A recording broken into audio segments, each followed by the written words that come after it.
So that every summer we meet for a trip. Vacation has officially begun on Netflix. To best enjoy your trip, we suggest the following itinerary. I say we just wing it. Wing it. See where the wind takes us. From best-selling author Emily Henry Are you guys like a thing? Oh, No, no, we're we're just just friends. Platonic travel companions. comes your next favorite rom-com. Who wants to go skinny dipping? Alex does. Vacation Alex! I love it when you get weird. People We Meet on Vacation, now playing on Netflix. Rated PG-13. May be inappropriate for children under 13.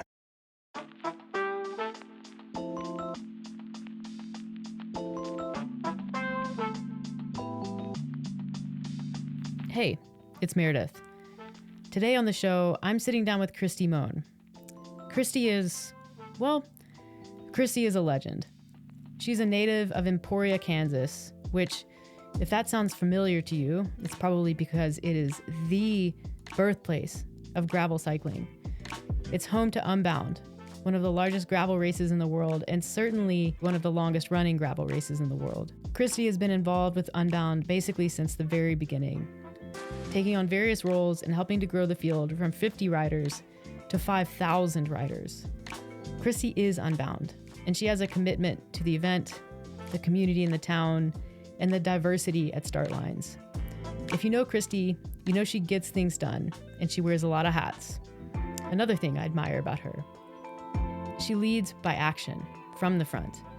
So it's no surprise that she's also been inducted into the Gravel Cycling Hall of Fame. Today's conversation is about Unbound, which is turning 20 years old this year, if you didn't know. Women's participation in the event, the constant effort required to advocate for diversity in sports and why it's worth it, leadership, and some other initiatives Kristi has coming down the line. I thoroughly enjoyed this conversation, as I always do when I get the opportunity to sit across from her, and I think you're going to enjoy it too.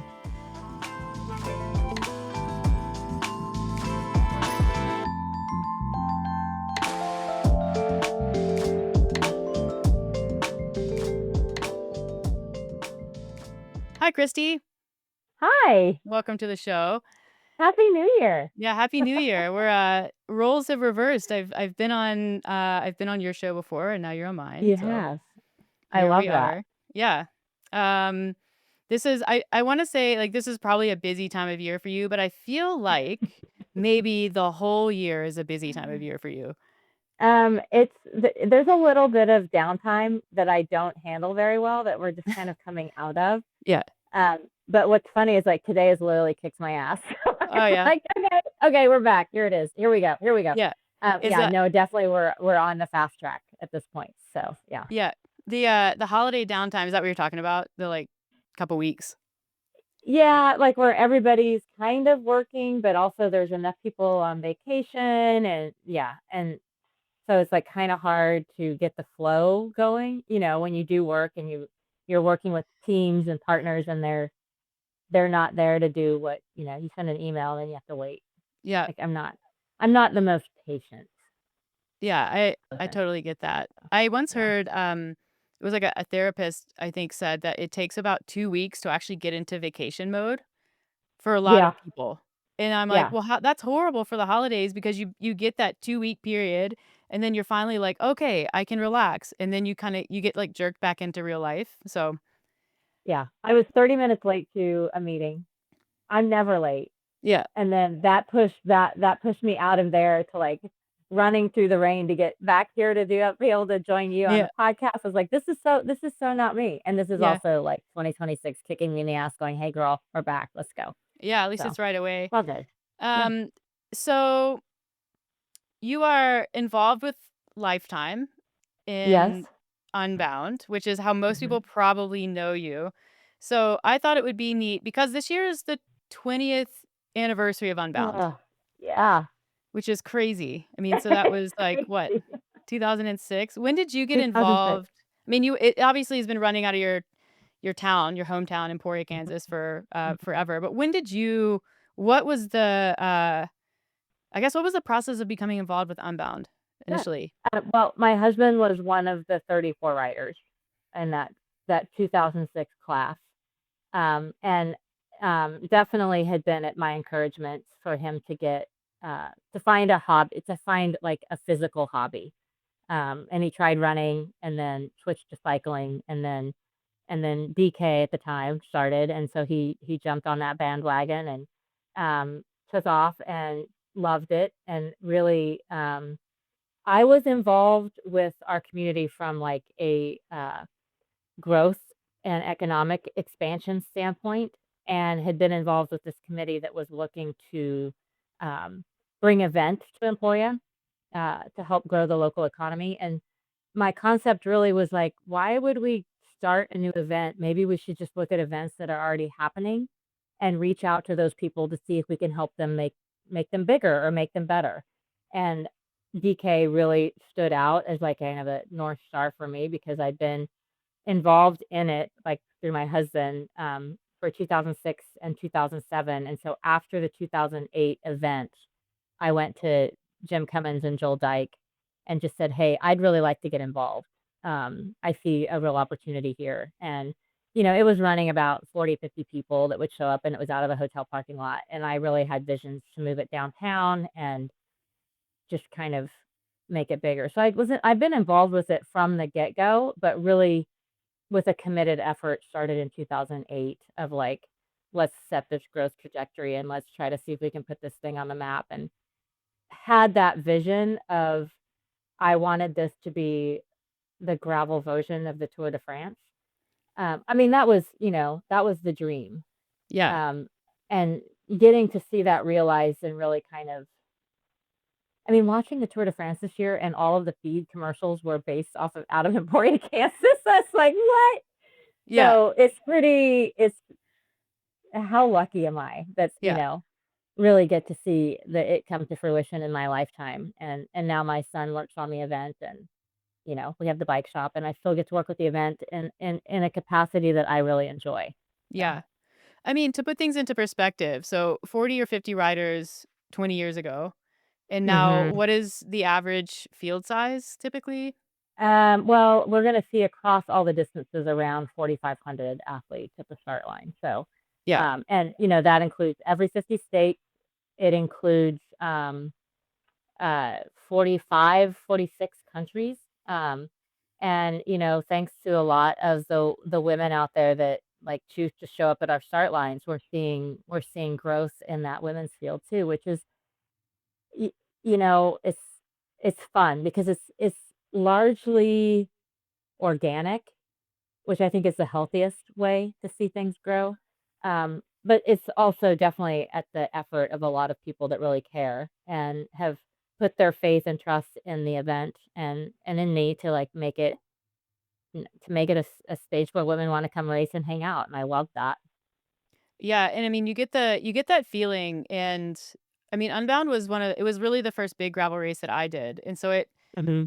it sets a really high bar, and I gotta say, pretty much everyone that I've been to since then, most fall pretty well short of Unbound in every possible way. And there are two things that jump out to me. There's something distinctly unique. There's something distinctly Unbound about Unbound, which is kind of a weird thing to say, but often I find when things have been around for a really long time, and you see corporate involvement, sometimes you kind of lose that special sauce, the thing that made Hmm. it special in the first place.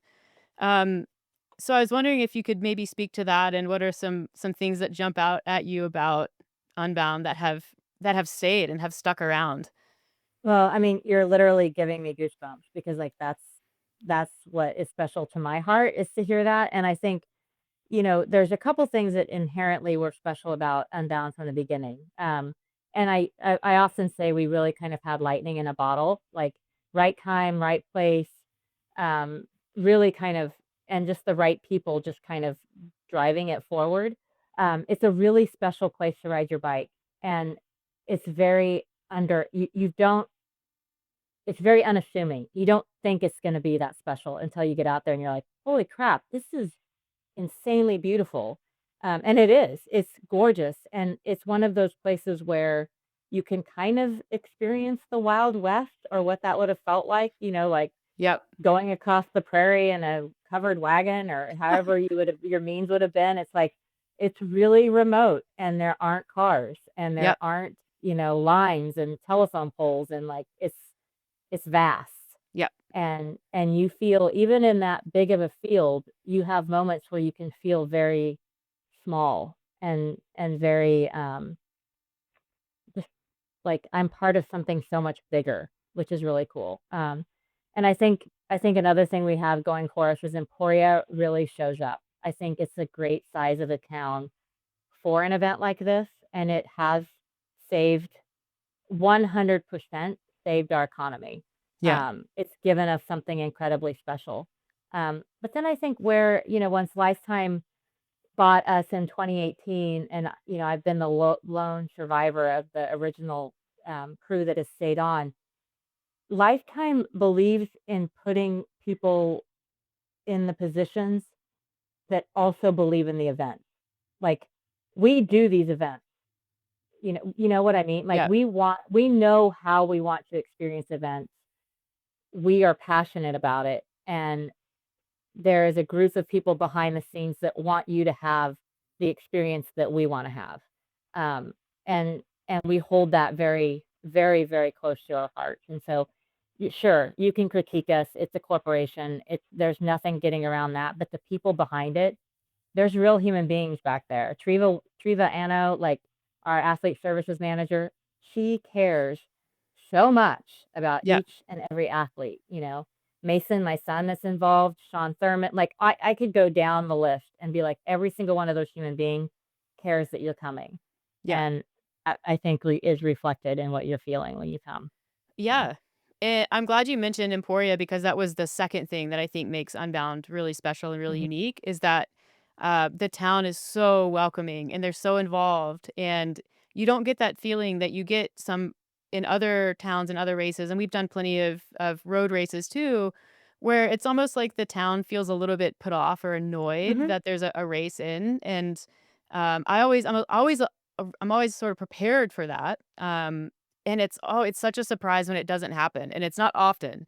And to think about, Emporia being such a, it's not a small town, but it's not big either. And essentially Right. is taken over by 4 or 5,000 cyclists and all of their handlers. Like, I don't know what the population increase is on that weekend, I but think it doubles. yeah, I mean, it has to, right? And that Yeah, it can does. that creates issues, and it's to Does. just to have the town roll with it for the most part is it makes the experience really, really unique, so Yeah, and I mean, like I always tell locals, I'm like, you literally are seeing cyclists come in and they think they're at Disneyland. Like, yeah, it's the magic spot. It's the birthplace of gravel. It's where all of the special things happen, and they're riding their bikes, just taking it all in, and not doing the best job of paying attention to some of the rules and regulations. So we do ask cyclists, please make sure, the roads are open, like yeah, pay attention. We are so glad you're here, but also don't run stop signs. But it's a balance. And I think, we do ask the community to kind of give us 5 or 6 days to just kind of take over. yeah, And for the most part, it really works. So yeah, yeah. I'd say so, even in the rain when that happens. Ugh. Um, hopefully not this year. Um, you have, uh you have worked, I would say, fairly tirelessly on getting more women to Unbound specifically, which I do think has the carryover impact of getting more women to just any start line. Mm. So I was wondering what's the history there? Because when I was working with you last year with the More Women, More Miles campaign, it became apparent right away, like this was not your first rodeo, your first time running an initiative for women. So I wonder what the history is there and how you've seen the participation grow and change and what's kind of had the biggest impact in your opinion. Well, I think, it came. I'm a wife and a mother, and not that I mean, I have one of the most supportive husbands in the world, and even my children are super supportive, and I think we're a supportive family. But even inside of that, I never felt like I had the time or space to take on challenges that were unique for me. Um, and when I start, I would go do events and whatnot, and was successful. But um, there just weren't a lot of other women out there. And so I just kind of started talking to my girlfriends and encouraging them to ride with me. And, because I'm like, I'm tired of riding with all the guys all the time. I mean, it was great for my training and it was fun, but I missed that, special connection that you would have with other women and, being able to talk about periods and your Mhm. boobs hurting or the saddle fitting and things like that, that maybe my guy friends didn't really want to talk about or couldn't relate to. Um, and even just like how to train when you have kids and you're trying to balance all of that. Um, and really, we started with the 200 Women, 200 Miles campaign, and that was to get 20% field in the 200-mile distance that came out of after the 2016 event. So that was for the 2017 race, and it was what was so cool about it, Meredith, was like the response of women. Like my male counterparts were all like, it will take you 3 years before you see 20% women. And it took us 3 hours, Yeah. not 3 years. It took us 3 hours. And I was just like, all we need to do is ask. All we need to do is let them know that they're welcome. All we need, like, you don't need to do anything super special or crazy. It's just a matter of saying, look, you can do this and we want you to come. We want you to join us. There's others. I mean, there's all these things we know that are the reasons that are barriers for women. Mhm. But the most simple one is simply to just extend the invite and then That's it. go from there.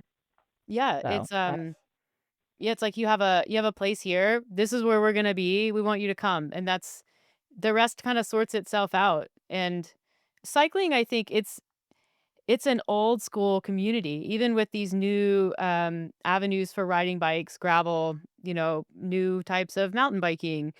It's still just a like a predominantly a men's space, and that's no one's fault. That's just the way that it is. And mm-mm, I think mm-mm. because it really lends itself well to like mansplaining and just sort of like coming into a space and having someone who can be so well intentioned. Like this is not a jab at men, just be like, well, do this and do this and do this. And it's just it can be really like unwelcoming like that.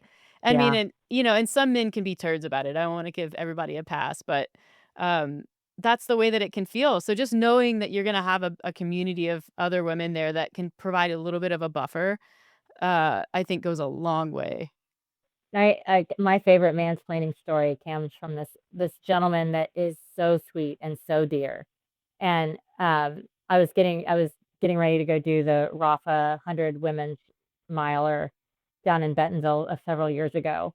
And like this is okay, so it was like 2 years ago. So I've been riding my gravel bike for 20 years at least, and like Mhm. doing coaching and women and like all of the things, camps, all of this. And he starts telling me what I should take on the bike for my nutrition. And I literally just sat there and kind of looked at him and let him go for a little bit. And I was like, are you seriously telling me how to eat on my bike right now? He's like, I'm like, he's like, is that mansplaining? I'm like, that 100% is Yep. mansplaining. Yep. So, I mean, Unsolicited. unsolicited, unneeded, Yeah. unnecessary. Like, you don't think I know how to eat on my bike after doing this for 20 some years? Yep. Believe me, I do. Did he take that okay? Like, was that like, He "Oh, did. shoot." He did. He's like, "I'm really sorry." I'm like, "It's fine." I'm just like, I just was laughing. I was like, so it wasn't, he didn't do it with any ill intent. No. It wasn't meant to be mean or anything, but it was just so funny because it's like, it happened all the time, all the time. Yeah. Yeah. And I do So, it is like it's why that invitation is so important. So you got 20% then. What was that, yeah, what was 20% of the field in like, by numbers? Do you remember? I think it was 200 because I think the field size was 1,000 that year. Okay. So we had Yeah, that 200 makes sense. women. I'm pretty Okay. sure that's what it was. And then I mean, I've had my own growth in the space because I had a friend, a really good friend of mine, Cassie Crotch, who came up to me after like the third year of doing the 200 Women, 200 Miles campaign. And she was like, I can I just do the 100? And I was like, what? And she's like, I just don't have time. And I'm like, of course you can do the 100. And she's like, are you going to be mad? I'm Ah, like, no, I'm not going to be mad. And she's like, "Well, it's 200 women, 200 miles." I'm like, "Well, okay, fair." I just want women at the start line, and Yeah. you can pick whatever distance you want. And so I was really glad when you brought the more women, more miles to the forefront, because I did think it was kind of time to reinvigorate the 200-mile distance again Yeah. and like invite people back into that space, because we've seen growth for sure in the 25, 50, 100, and the 200 was kind of dipping back down. Yeah. And so I think it's always kind of good to give that nudge back, like, hey, we don't have to live at the 200-mile space, but you should try it. Yeah. Um, And it does, so even yeah, just putting it on people's radars, like, the future radars, I think creates this, oh, I'm going to do this for more than just a year. Like, I'm going to do this for more than just, the Unbound 100 this year. And then that's it. It's like, okay, I'm going to train, I'm going to do Unbound, and then I'm going to, ride on over the summer, and then I'm going to train in the fall. And it becomes this thing that can just become a part of, who someone is. And that's Mhm. hard. I think when you're a woman and you have kids and obligations and a career, it is hard to sort of have those things like the golf. Like women don't have golf. That's a metaphor. I'm sure plenty of Yeah, women play golf, but yeah. they don't. No, It's you're it's right. Yeah, harder to step out. yeah, for sure, for Yeah, sure. Yeah, and but yeah, yeah, I do think it also sometimes takes women a year to do a 50 or 100 and be like, oh, that wasn't actually that bad. I think I can definitely I double didn't that. die. I Mhm. could, I could think I could go longer. Yeah. Yeah, and I do think there's somewhat of a misconception that to do 200 miles you have to train twice as much as the 100-mile, and that is just not. It's just not true. No. Um, So I think that's probably one of the biggest things. Like, I don't have time. Like, well, if you had time to train for the 100, you'd probably have time to train for the 200. Yeah. There It's might be a little bit more intensity closer towards the end, but really, like, you've got a few weekends where maybe you should try a few extra things and extra Mhm. miles and extra time in the saddle. But really, consistency. I think we know this. Consistency it just pays off. Like, just be consistent. Like, Yeah.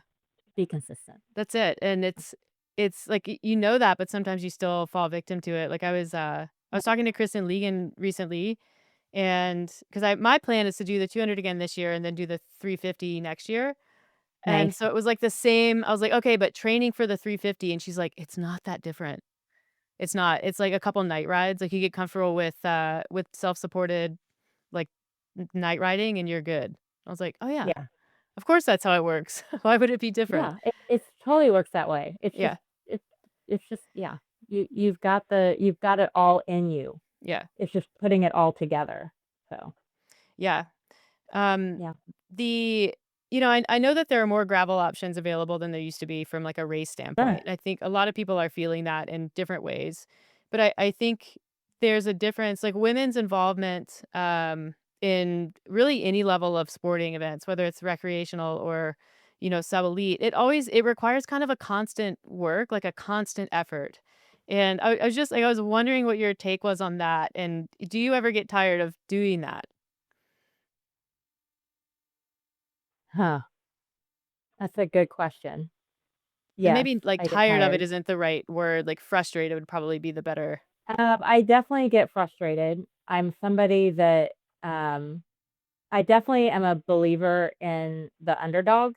And I'm passionate about giving opportunities to people where maybe they didn't feel like they had the opportunity, or even, I'm passionate about that. And I'm not like, okay, so the Gravel Cycling Hall of Fame, this is a perfect example. I will only vote for women. Yeah. I'm not a feminazi, but Yeah. I'm just like, it's crazy how that there has to be somebody that just continues to beat that drum.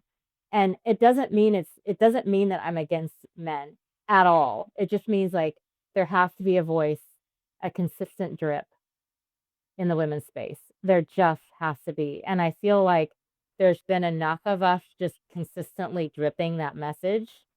Um, I said on our wrap up show for Girls Gone Gravel that I feel like that women's sport, that maybe this time we kind of stuck the landing. It it feels like for me, for the first time since I've been advocating in this space, that we're not flipping backwards. But that doesn't mean that you can quit. Like, Yeah. it doesn't mean that my job is now done at all. but it feels like the momentum finally kind of took us to a spot and stuck there. And Yeah. now we can go to the next step. But it's felt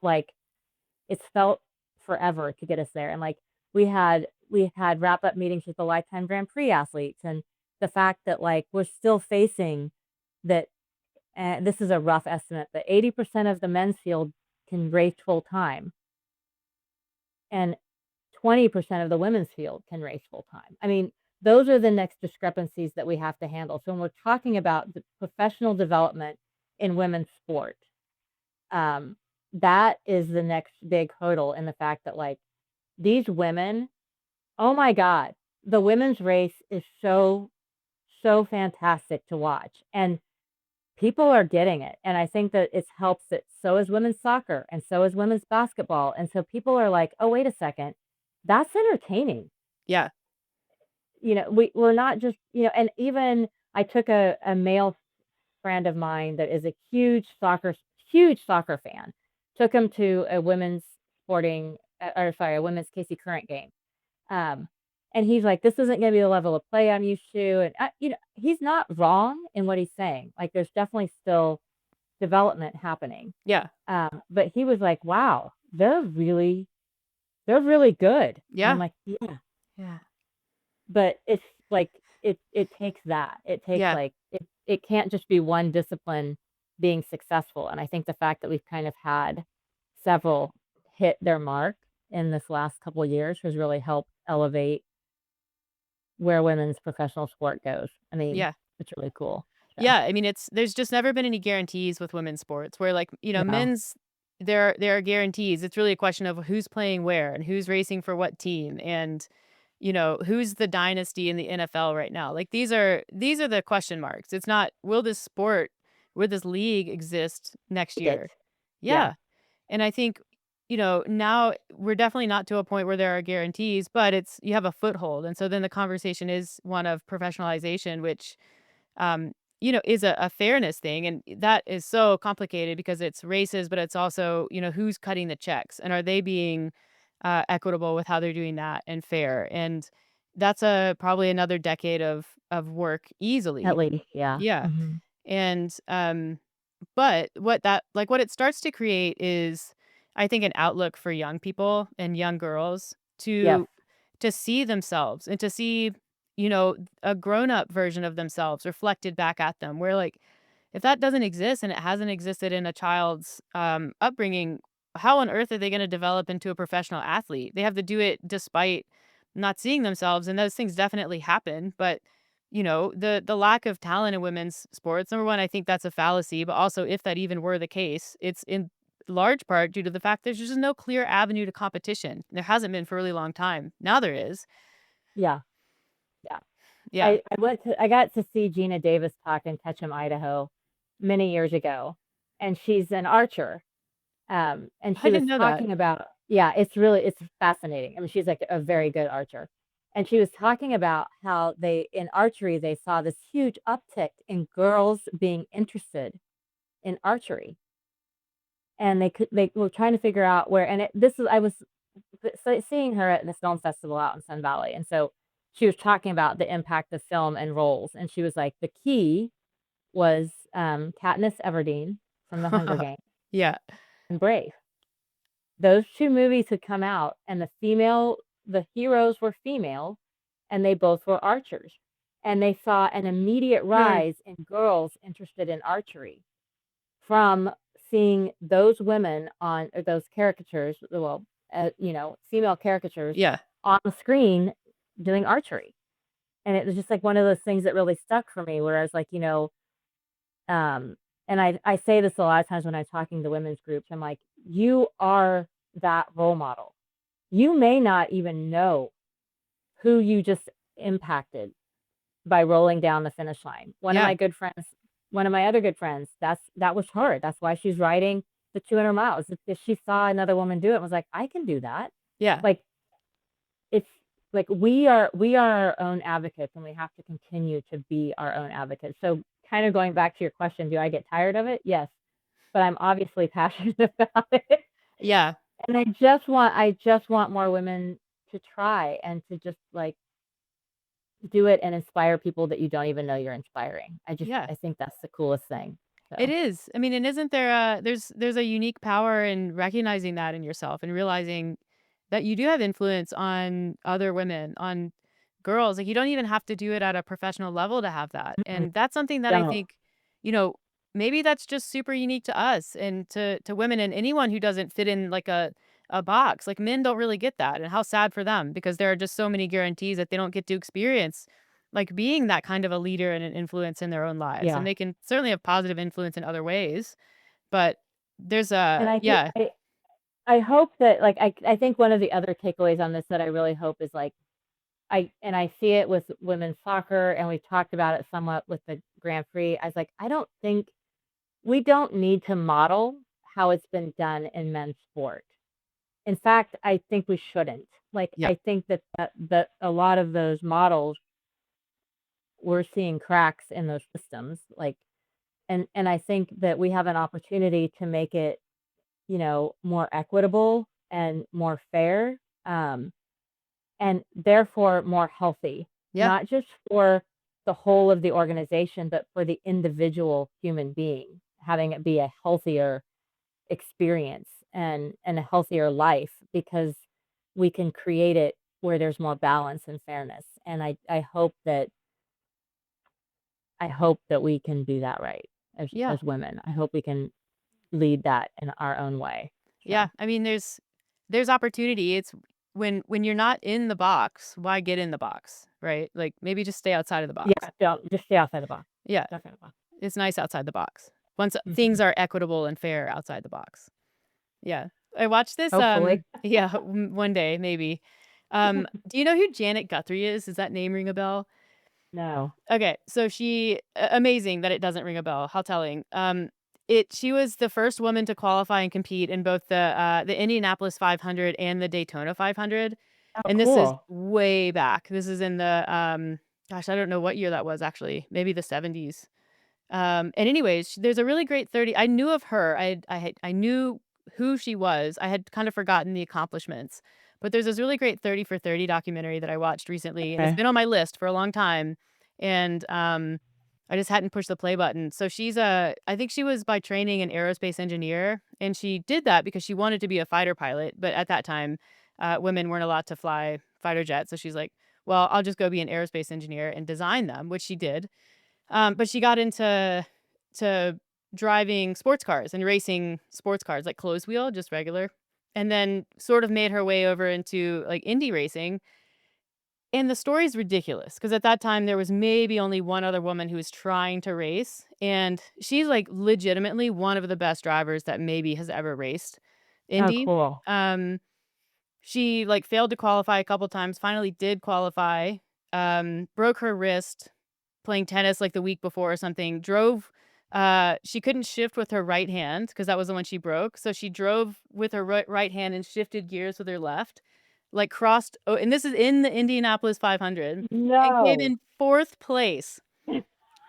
But she wasn't like she couldn't she's like I couldn't tell anyone that I broke my hand before the race because they wouldn't let me race. They wouldn't have let her race. Yeah, Yeah. and so in the post interview, she tells the whoever, and but the crazy thing, like she was that good, and she could never secure sponsorship to race a full season. She would basically just try to qualify for Indy. She raced NASCAR a couple times, but that was, that was the thing that she worked for, and she could never do it. And there was this quote towards the end, where she said, women have always done these things and they always will. Like you can go back into antiquity and find women doing extraordinary things, but their history is forgotten or denied to have ever existed. So women have to keep reinventing the wheel. And Yeah. that was to me, I was like, bingo, that's it. And it isn't that women aren't doing things. This isn't new.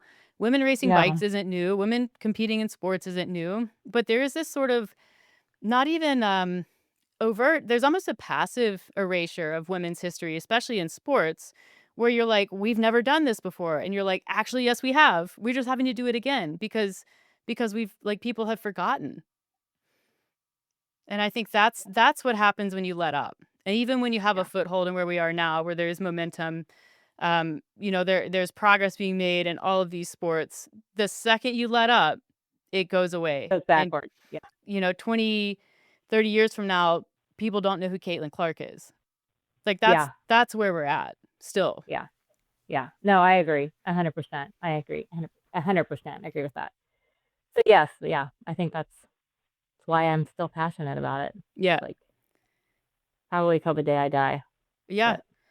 But That's and you kind of hooked me into it last year. I think because I take for granted I take for granted our community is largely women, and it's not because we positioned ourselves as like a women's only coaching company or anything like that. It just has worked out that way. And I take that for granted a little bit. And it was last year at Unbound when I think during the women's shakeout ride, I realized how many people were there because I had basically said like, "Hey, come to Unbound. I'm doing this yeah. initiative." And they did. And they were like, this is the first thing I've done for myself in years. Like, without you, I wouldn't be here." And I was like, "What? Are you What? serious?" Yeah. Yeah. No, Um, I know that feeling is very real, and it's also just I think my usual response is like, "Now inspire somebody else." yeah. Like, I'm glad I inspired you. Yeah. No, Now pay it forward.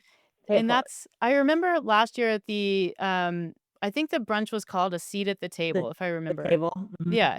And you said something like that was you spoke a few words and you said something along those lines. And um I mean, we've already talked a little bit about it, but I was wondering if you'd speak to it again and maybe where that line, like that name came from, the seat at the table. I just like that's really what I wanted was a moment because like the that and maybe it was selfish to be fair. Like it's such a crazy busy weekend and there's things that are going so fast and so, think so many things, so many different directions, so much anxiety and like stress and pressure and excitement. And I just wanted to have a moment for all of these women to come together and share a meal, take a breath, share experiences and share their stories to hopefully inspire, the next group of people to come to Unbound, to bring friends the next time, whatever it would be. And I didn't want it planned. I didn't want a speaker. I didn't want any of that. I just wanted a meal with some friends.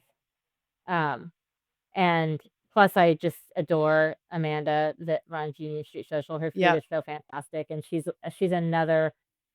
I I told her the other day because she's closed that restaurant down and is opening a new one.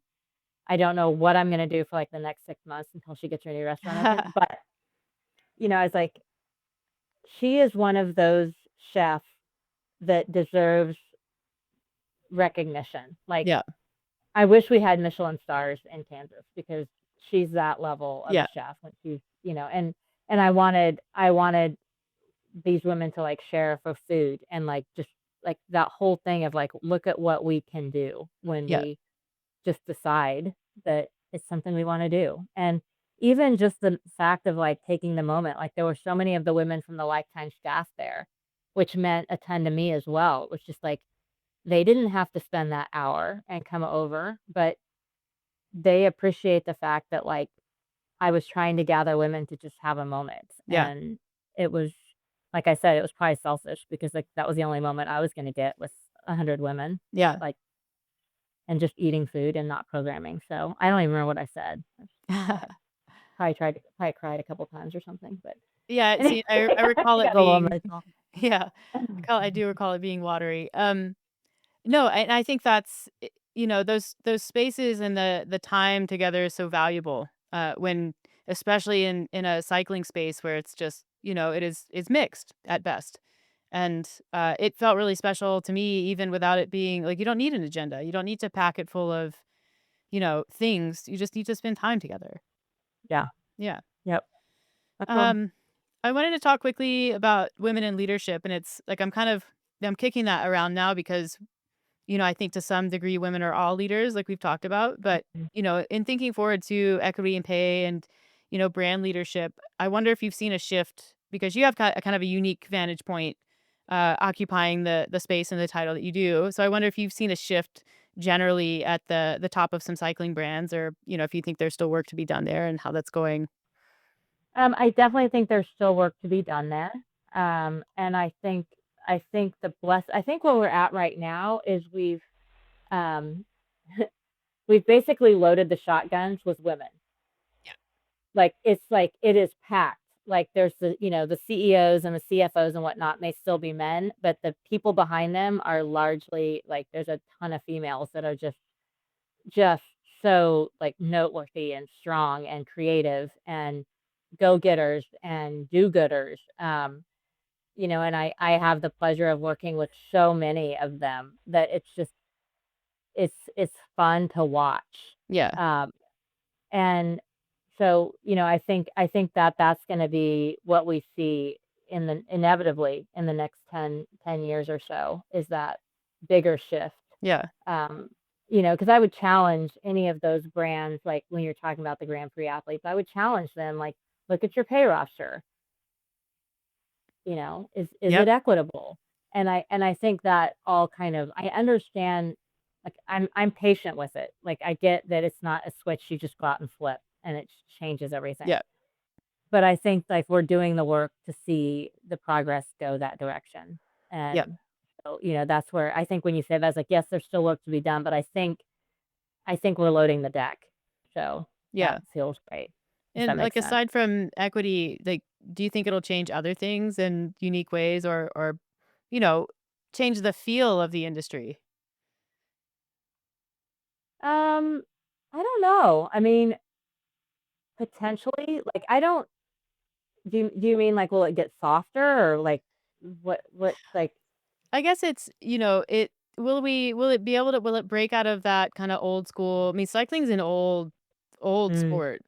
mhm. Like will it kind of break out of that a little bit? Will it benefit from like I think women are just a little more efficient sometimes and I wonder Oh, way more efficient. yeah. Um, I think I don't know. I mean, I think cycling. I, there's history there. I think it's just going to be whether or not we can include include the women's side in the history Yeah. as the women age in to the sport. Um, so I don't know. That's a really tricky question to kind of answer. I'm not really sure. I haven't thought about that. I think I've trusted the leadership and I've trusted like our team when we look at the changes that we make to Unbound, like still making sure we're holding on to pieces that are true to Unbound. And so Yeah. I would hope that cycling does the same thing, that the good things and the true things to cycling that are worthy of saying that they stay. We don't get rid of them just because They're there's now old. women, Yeah, yeah, or exactly. they're old or whatever. So I'm hoping that, the changes that we make are the right ones and that Mhm. if the change we make doesn't work, that we just get rid of it. Like, Yeah. be malleable enough to be like, okay, we tried that and that didn't fit. Yeah. Um, So we'll get rid of that. yeah, but Yeah. I do think it's just, like, I'm super interested in watching how Zwift and the Tour de France Femme navigates the next few years. I mean, Kate is obviously a huge powerhouse there Yeah. and probably doesn't quite get the recognition that she should get, Nope.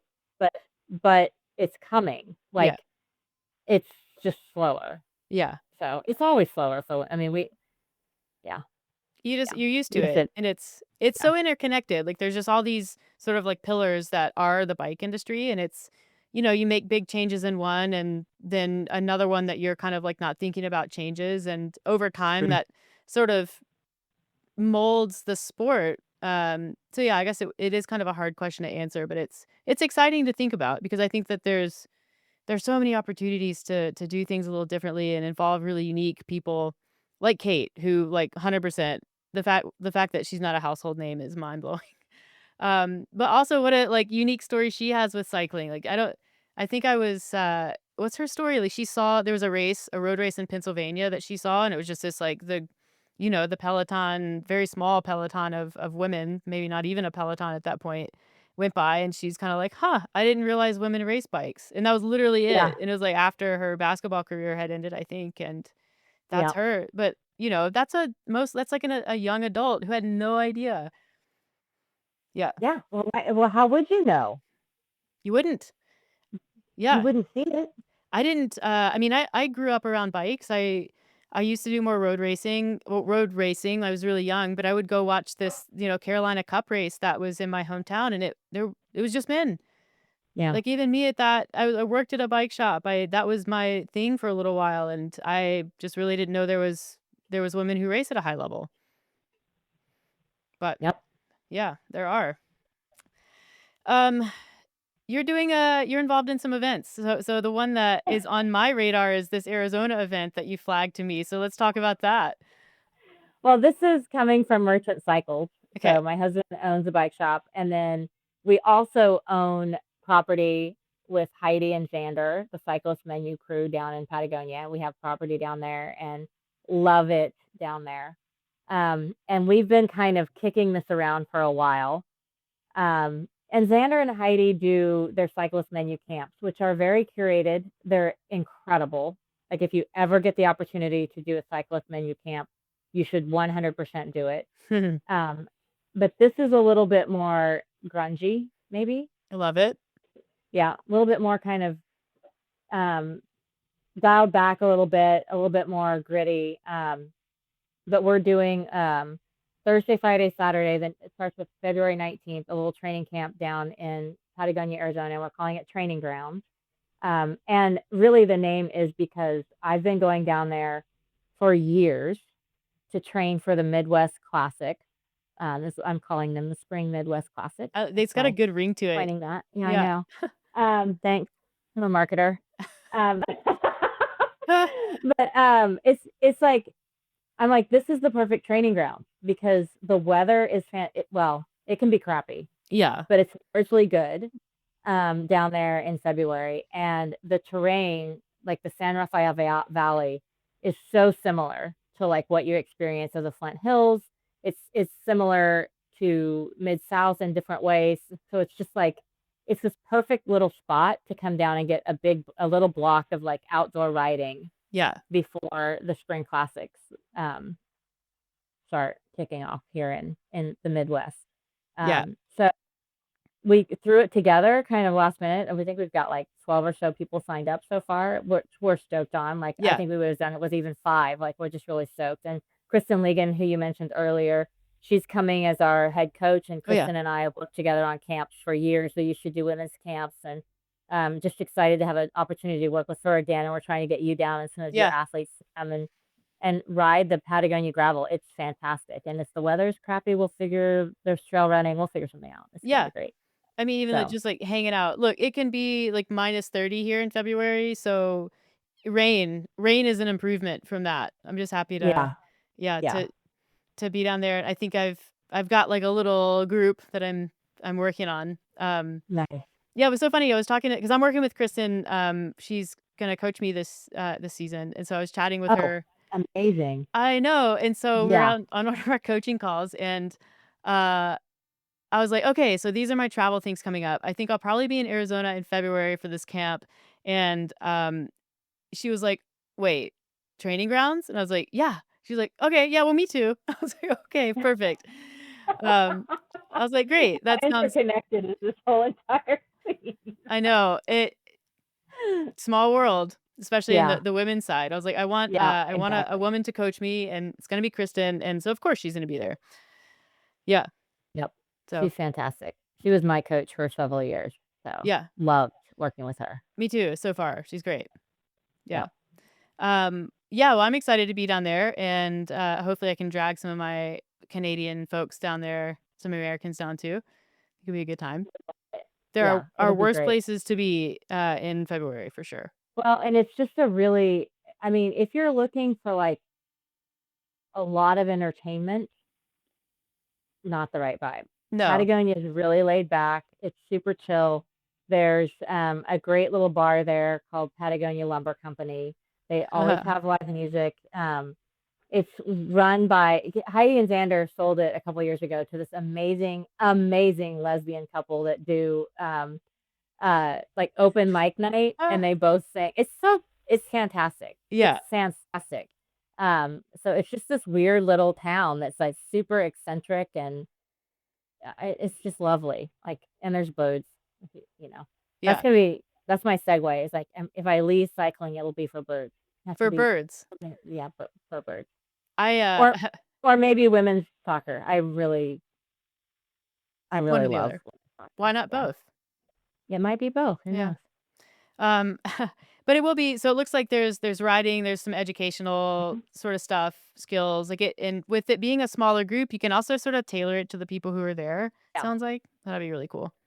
Yeah, it will be, and we've got, like, Yuri Oswald will be there as one of the Oh, coaches, yeah. myself will be there, Heidi and Xander obviously will be there, Yuri's wife, Vanessa, Tim will be there wrenching, and we'll have a backup mechanic as well. I mean, the amount of gravel knowledge Yeah, I mean, that will be there. the names you just rattled off, and like Yuri's I a know. legend. It's crazy, and you've got, Yuri's a Hall of Famer, I'm a Hall of Famer. Yeah. KP's nominated this year, so we'll see if she gets in. Oh, I hope so. I'm hoping so. Yeah. And then just, Heidi and Xander Heidi's curated these routes. They're fantastic. Xander's going to be head chefing, but I'll probably be hopping in the kitchen to help out and same with Vanessa. And it's just a great crew that's Yeah. going to be down there to do this. So I'm really looking forward to it. It's going to be fun. Yeah. So, That's gonna be rad. yeah. Super cool. So, do you have the website? Yeah, right? It's like the cyclist. I think it's on the cyclist, and then you like ride, bike, eat food is where you can find the Yeah. link. I'll make sure it's linked So, on this, but I think I actually have the tab open, or I did. I think it's I'm pretty sure it's Heidi and Xander's ride, bikes, eat food. Oh yeah, Is it the is. website. Ridebikeseatfood.com/training Patagonia. That's the website. Yeah, And it's nice. beautiful. I So, mean, you can't I like you look at the pictures and you're like, I don't know what that is, but I'm going. It just looks like this kind of funky, like Wild West Arizona ranchy place. 100%. I'm so excited. Yeah, Yeah. I went down there for my 50th birthday in February in what was that 2019? Yeah. Yeah. And I mean, Tim called Xander and he was like, my wife's gonna kill me because I hate the cold. Oh yeah. He's like, hey, we've got a camp, bring her. He's like, I'll do a 2-for-1 deal for you guys Yeah. or something like that. So we went down and literally fell in love with it and then talked with them and helped them. We bought a property so they could host their camps out of it. Yeah. And then that just turned into the gravel house. And then now we have a place with them. I love it down there. Yeah, So, it's amazing. And yeah, Alex and I are looking at or kicking around the idea of spending some time in Arizona next winter. Because if I'm doing the 350, she's gonna train up for a full Ironman. So like, yeah, it'd be nice to have some time somewhere warm. So this is gonna be a oh little yeah, feeler trip too. for Yeah. sure. Um. Oh. Well, I mean, that's coming up. What's next? Like, what happens between now and the end of May? What are you doing? Planning for the 20th is a Yep. lot of it. Yeah. I just walked out of a meeting right before you with the Arts Council for concerts that we're looking at putting on for Yep. like special concerts for the 20th for athletes that are coming in. And we're trying to kick off this, we're calling it the Underbound, like a gravel crit race on the Memorial Day. We're trying to Yeah. figure out if we can, that's through the bike shop. So I wear a lot of different hats, but that one is a bike shop related one. And then we've got we did launch a free training program through the bike shop for Unbound participants, and it's not too late to sign up if you're just looking for some basic guidelines that Kristen's helping me with. Yep. And um, we're doing sessions on Zoom and in person once a month, just special training sessions. So I mean, honestly, it's just all gravel. Yeah. It's all gravel, all bikes between now and June, beginning Yeah. of June. Yep. And then we're going to be going to FBT, and I'm going to race on Amy Charity's team out there. So I told her I would Cool. actually train this year. So I got to get my butt back on the bike Yeah. soon. When is So SPT this year? it's like June 26th-ish. Okay. I'm really bad with dates. It's That's after fine. Unbound, like a couple Yeah. weeks after Unbound. So Yeah, I am too. um, I have Unbound, and then everything after Unbound is abstract. That's like yeah. how my calendar works. I'm not even like I don't even know. I know the date. I don't know the date of Unbound. I have to look it up all the time. I'm like, it's like Actually, the I end of don't May. either. Yeah, if someone asked me, I'd be Yeah. like, I don't know, last weekend in I May think it's or the first weekend in 30th, June. something like that. Yeah. Yeah. I finally have our Unbound training camp is April 9th through the 12th. And then Aha. training grounds is Okay. the 19th through the 21st of February. So Perfect. camps, mechanic camps. Yeah, lots of bikes, Yeah. bike stuff. Yeah. So, yeah.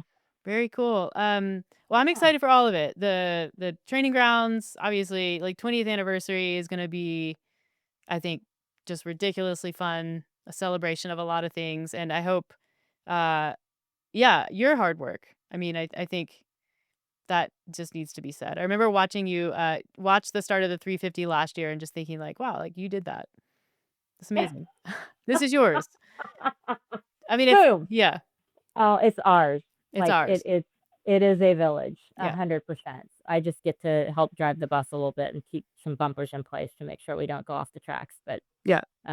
it's really the thing that makes it all special is the people that show up and like pour their heart and soul into the training. And I mean, honestly, Meredith, even the support crews and the volunteers, like Yeah. they're so fantastic. I mean, I'm sure Alex was a nervous wreck supporting you. Oh my God. Um, it's so much pressure. Yeah. Yeah, it's way easier to ride the event than it is to work it or support it. Yeah. I don't envy her at all. Not one little bit. And she does So, she does a good job. So it's that's a good mention. I think a good crew, even not a good crew goes a long way. Just having people who are there for you, even if they muck it up, they're there for you. just tell them to make you leave. Exactly. You Just gotta leave don't every checkpoint. Do not sit. Do not stay. Leave. yeah, if you sit down, don't lay down. Don't lay down. Yeah, that kind of advice goes a long way. Well, gosh, I sure. really appreciate your time today. Yeah. If people wanted to find you or learn a bit more about what you have going on, what's the best place? I mean, you wear a lot of hats, so I merchant. wear a lot of hats, but Kristi Mohn is my Instagram Okay. handle, and that's really probably the best place. And I'm not that active. Like, Yeah. you can message me. I will answer any questions you've got. Like, I'm great at that, but I'm not very like, yeah. I'll make sure that's tagged as well. Awesome. Yeah. Great. Well, thanks again. I just think you're hugely influential, and I'm glad that we crossed paths a couple years ago because it is not an understatement or an overstatement for me to say that you've definitely changed my trajectory quite a bit. So Oh, that's awesome. Well, Meredith, you've been a huge inspiration. It flows both ways, as Serena Bishop Gordon says. So yeah, I I, really appreciate it. I appreciate that.